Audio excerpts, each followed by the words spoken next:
Solve using the power of the same base if possible. If not, use logs. Now you've already done these ones. What you need to start recognizing is when to apply each method. When I look at this problem here, I can see that both 9 and these 3's can all be written as a base of 3, so that's what I want to do. This would be 3 to the 2x, and then the other one we have 3 divided by 3 to the x. So that's going to be, we can simplify, we have the same base. Our exponent on the top would be 1, so this would be 1 minus x. Now remember that there are multiple ways to go about doing this. There's other ones. But now we have a same base, so we can have 2x equals 1 minus x, 3x equals 1, so x equals 1/3. Now we look at the next one, and can we do the exact same thing in the next problem? Note the similarity between the two problems. We have a 9 to the x still, but instead of having where we can write everything as a base of 3, now we have this 4 there. So how do we deal with that? We can't get the same base, so we need to use logs. Let's take the log of both sides. We can say the log of 9 to the x equals log of 4, so x log of 9 equals the log of 4. X equals the log of 4 divided by the log of 9. Now, when I'm dealing with that, at this point, if this is a calculator problem, I would just type it in on the calculator. If this is a non-calculator problem, I need to be able to simplify this. So let's assume for a second it's a non-calculator problem. Can we simplify this? Yes, we can, because we realize that 4 is the same as 2 squared. So this is the log of 2 squared divided by the log of 3 squared. Now those 2's can come in front, so it's 2 log of 2 over 2 log of 3. And the 2's reduce, and our final answer would be log of 2 divided by the log of 3. And that's an exact answer. Now if we want the approximation using the calculator, you can just type it in. And that is approximately 0.63. So again, if we had a calculator, we could just do it right here at this stage of log of 4 divided by log of 9. Now remember, do you have to use the common log? No, you can use a natural log as well, where you'd only have to write 2 letters. All right, on this next one, should we use common log or natural log? We can't write them as a base of 25 or 5. We should use common log on this one just because we have 100 here. And since that is a power of 10. So we're going to take the log of both sides. Log of 25 to the x equals the log of 10 squared. So x log of 25 equals 2. X equals 2 divided by the log of 25. Now again, is this a calculator question or a non-calculator? If it's non-calculator and you need to simplify this, you got to see, can I do anything to this 25?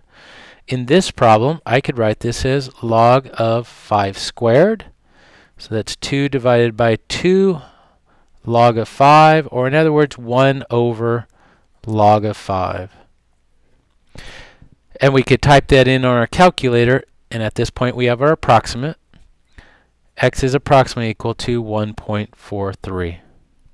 Hey, if you would have done it at the 2 divided by log of 25, which I'd strongly encourage you to do, you get the exact same answer. All right, next one. If I invest some money at 7% annual interest compounded daily, how long will it take to triple the money? Give the answer in years and months. So let's set this up. We don't know what the initial amount, so let's just write a sub 0. We have 1, which represents our 100%, 7%, but we're doing this daily, so 7% is the annual rate, 0.07. And how many days are in a year? 365. And we'll now raise that to a power of, well, we don't know how many years it is, so we have t years, and 365 days per year, so 365 t. Now, we should say here that let t equal the number of years. And we want this to triple, so we're going to set that equal to 3a sub 0. And we could state that a sub 0 is our initial amount, although that's not a variable in this case, it's a fixed number. Divide by a sub 0, so that one's gone, and now we're going to take the log of both sides. Now, before we do that, a common thing is to combine these two into one number. So we have, this would be 365 over 365.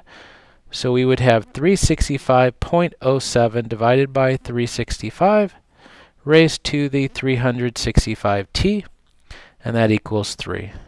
Now we can take the log of both sides. This time I'm going to use ln because I don't want to write as much. So I'll just put ln. I don't have much space there as well. So I'm going to bring down the 365t times the ln of all that stuff equals the ln of 3. Now I'm trying to solve for t, so I'm going to get rid of the 365 in this ln. So t equals the ln of 3 divided by 365 ln of that quantity, 365.07 over 365. Now I want you to take out your calculator and actually do this calculation. A lot of people make mistakes with this one, and you want to make sure that you're doing it correctly. One of the common mistakes is people will leave off a parenthesis after the 3. So you have to type in ln, and then calculator comes up with a parenthesis, type 3, close, divide, and you either need a parenthesis there, and then you can say 365 times ln of this, or you can say divide by 365 and then divide by ln of this quantity.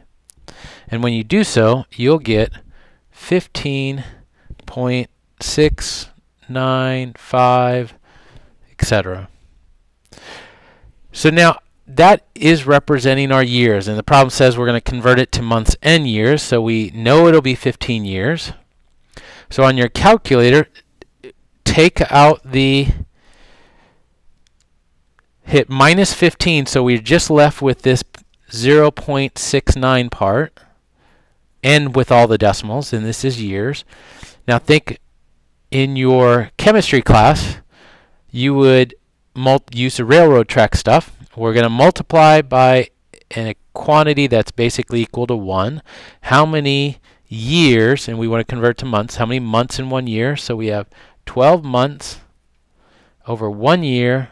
The years reduce. You can go ahead and multiply that out, and you get 8.35 months. So our answer is 15 years, 8.35 months. All right, what if we're doing the same problem, except this time we're going to do it compounded continuously? Remember, as soon as you see the words continuously, you have to recognize that we're going to e. So we have a sub 0 e to the r, which is 0.07 t. Again, we'll have the same definition of our variables, 3a sub 0. So we have e to the 0.07 t equals 3. Now at this point you could think of this as taking the ln of both sides, or you can think of it as transforming this exponential into a log. Either way, you will get, I'll write in ln there. So the ln of e to the 0.07 would be 0.07 t equals the ln of 3. T equals the ln of 3 divided by 0.07. And that approximately is 15.6944 blah blah blah, so we'll say 15.69 years. So they're not the exact same, but they're very close. All right, let's look at the next one. Radioactive isotope has a half-life of 9.6 hours. There's 1 kilogram now. How much will there be in 1 day? So we're going to set up our half-life equation. We have 1 kilogram now, so we're going to let's change this into grams. 1/2 to the t divided by 9.6. Remember, every 9.6 we want one factor of a half. And this will be our A of t, and here t will equal the number of hours, and A of t is the amount of the isotope in grams, especially since we converted that. Now, in part A, we say we wanted 1 day. Well, we have hours there, so what we're really looking for is at 24 hours. So just plug that in on your calculator, 1,000 times 1/2 to the 24 divided by 9.6, and we will get, I'll write it, that's approximately equal to 176.78 grams. It was 776. How long will it take to decay to 1 gram? So at this point, what we're going to do is set 1 equal to that equation, 1,000, 1/2 to the t divided by 9.6. Should have realized that and put my variables over there. So divide by 1,000. We need to get the exponential part by itself. Now we can take the log of both sides. On this case, I would use the common log because this is a power of 10. Log of 10 to the negative 3 equals t over 9.6 log of 1/2. So t is, that log of 10 to the negative 3 would just be negative 3. Now what are we going to do here? We need to divide by this log of 1/2. And we'll multiply by the 9.6. Now, does this give you concern just looking at it, the fact that we have a negative number here? Remember that our log graph looks like this, and it hits the x-axis at 1, so at 1/2 it's a negative number. And now we'll type it in on our calculator. T is approximately 95.67, and that would be hours. All right, the next one. All right, when we're dealing with this one, you want to recognize is how similar these two problems are. We have x to the 5th equals 50 and 5 to the x equals 50. But they're totally different in terms of how you go about solving them. Here, this is very similar to x squared. Remember, what would George say? Compare it to something we already know. If it was x squared, you would take the square root. So when it's x to the 5th, we take the 5th root. Now it's an odd root, so we don't need to worry about any plus or minus. So x would be equal to 50 to the 1/5, or approximately equal to 2.19, because that's 2.186. Over here, we have an x in the exponent. Remember, what's an exponent? A log is an exponent, so we need to get it out of the exponent. So we'll take the log of both sides. So I'll have log. I'll use the common log in this case. So x ln of 5 equals e ln of 50. X equals ln of 50 divided by ln of 5. Now, can we simplify this? No. There's nothing we could do with the 50 and the 5. Now, there's ways to go about simplifying this in general, but you could simplify ln of 50, breaking it down, but it's not going to be helpful to do this problem. And now type that in on the calculator, and we'll get x is approximately equal to 2.43 because it's 2.430. Number 6. These are review problems. You should recognize these, but it's been a little while since we've done them, so I thought I'd go through them.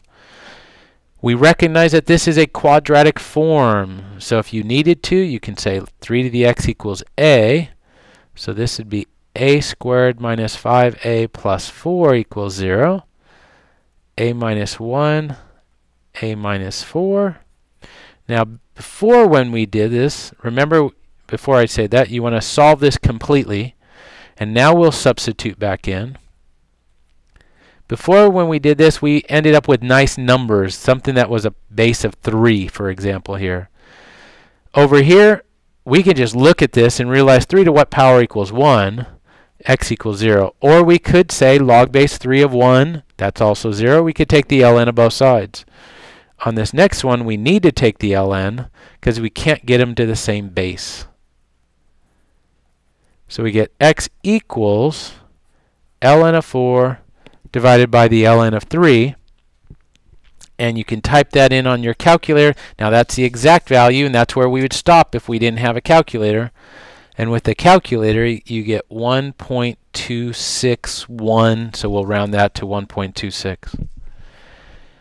B, you remember that one? That style is a little bit harder. So we have e to the x minus 6 over e to the x equals 1. We want to clear this fraction. So we have e to the x squared, or e to the 2x. Now at this point, we should recognize that this is what we've done before. So on this one, what I want to try to do is not do the substitution for it. Can we deal with it without the substitution? You recognize that when we put this in factored form, it'll be e to the x and e to the x. And what multiplies to give us negative 6 but adds to give us negative 1? Negative 3 and positive 2. So we get e to the x equals 3 and e to the x equals negative 2. So now we solve those ones separately. E to the x equals 3, so x equals the ln of 3. Now, if we had no calculator, we would stop right there. And if we have a calculator, we'd just write down. What is that? That would be 1.098, which rounded to 2 decimal places would be 1.10. Now, what about the second one? This one you got to be careful because if you have no calculator and you write x equals the ln of negative 2, that's not correct. Why? Because there is no solution to this problem. Remember, our e to the x graph looks like this. It never touches the x-axis, so it's never 0, and it's never below that. You could also think ln of, if I thought ln of negative 2, my ln graph looks like that. The domain of the ln graph is greater than 0.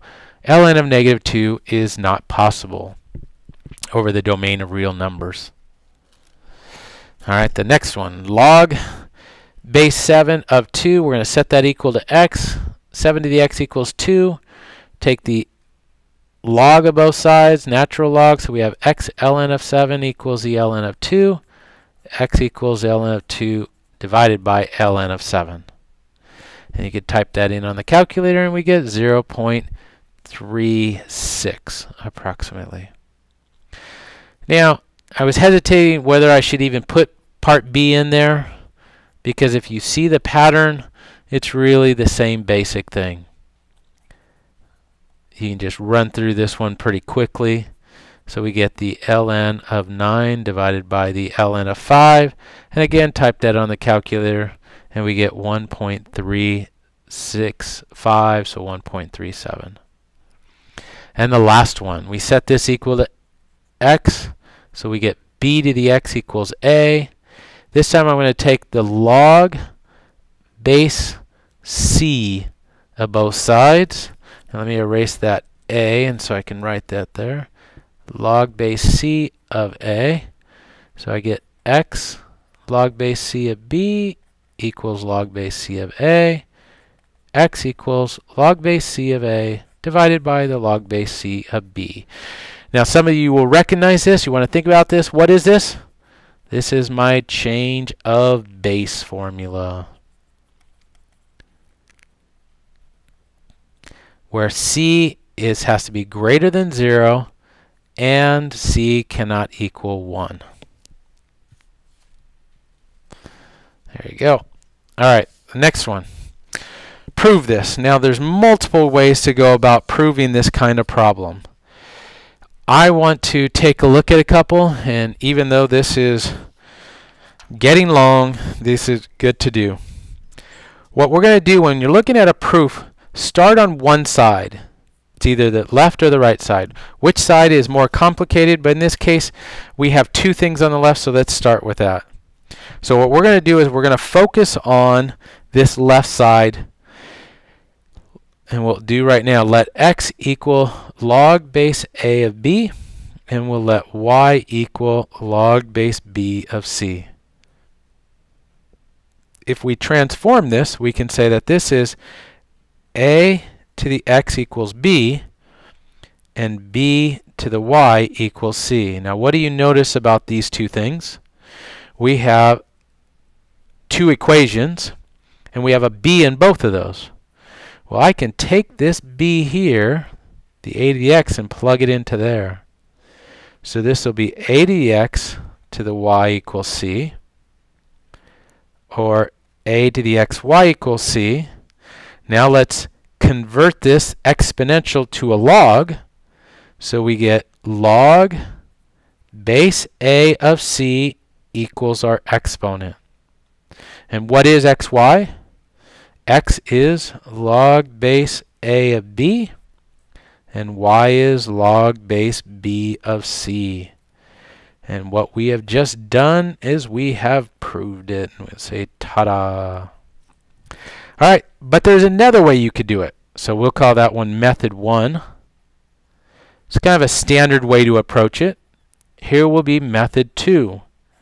Method 2, we could use what we just did in this previous part in 7c using our change of base. So we have log base b of a times log base b of c, and we can use our change of base for this. Log base, I wrote this wrong, I switched those around. So log base a of b. If we use our change of base, we could write this as log of b over the log of a times the log of c divided by the log of b. The log of b's reduce.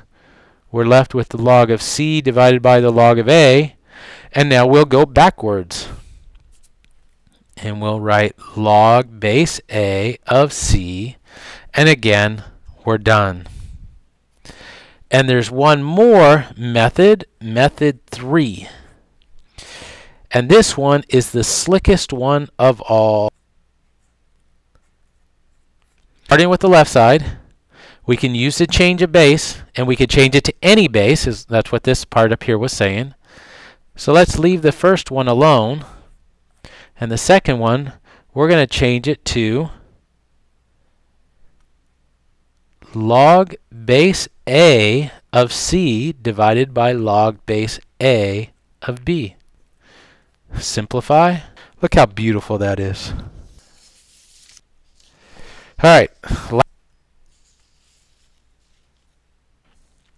We have given these two things here, log base b of m equals x and log base b of n equals y, in terms of x and or y.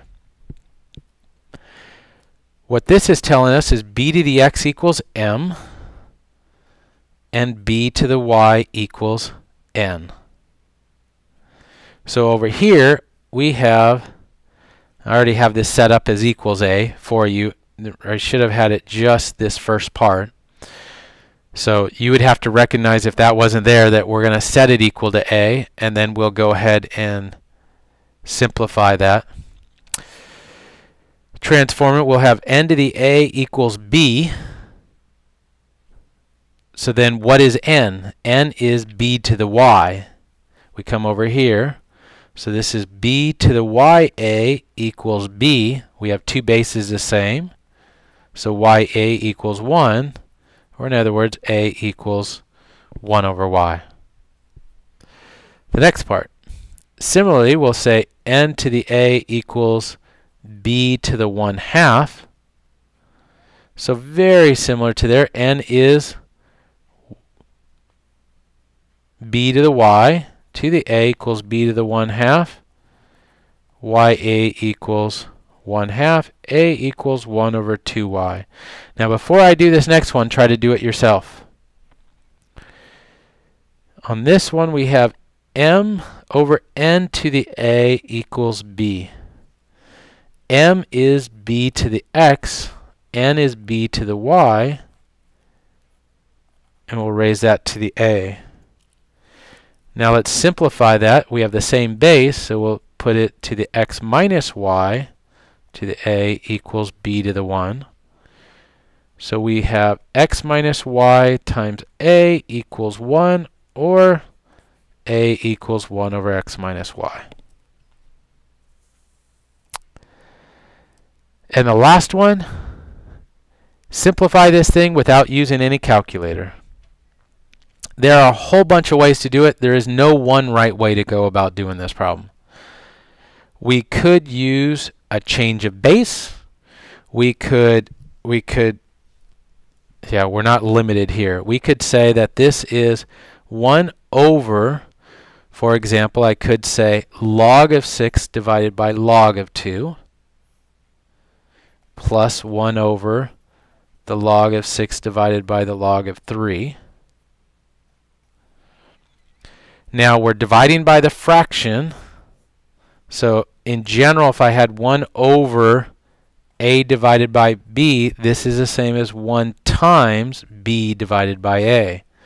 So we're going to be multiplying by the reciprocal of this fraction to the 1 on the top, and we'll get log of 2 over log of 6, plus, similarly, we have log of 3 over log of 6. Now look at this, we have the common base. So we have this will be over 6, log of 6. And we have 2 logs added together, so that will mean we're going to multiply the arguments, 2 times 3, to get 6. And log of 6 over log of 6 is 1. And now we are done.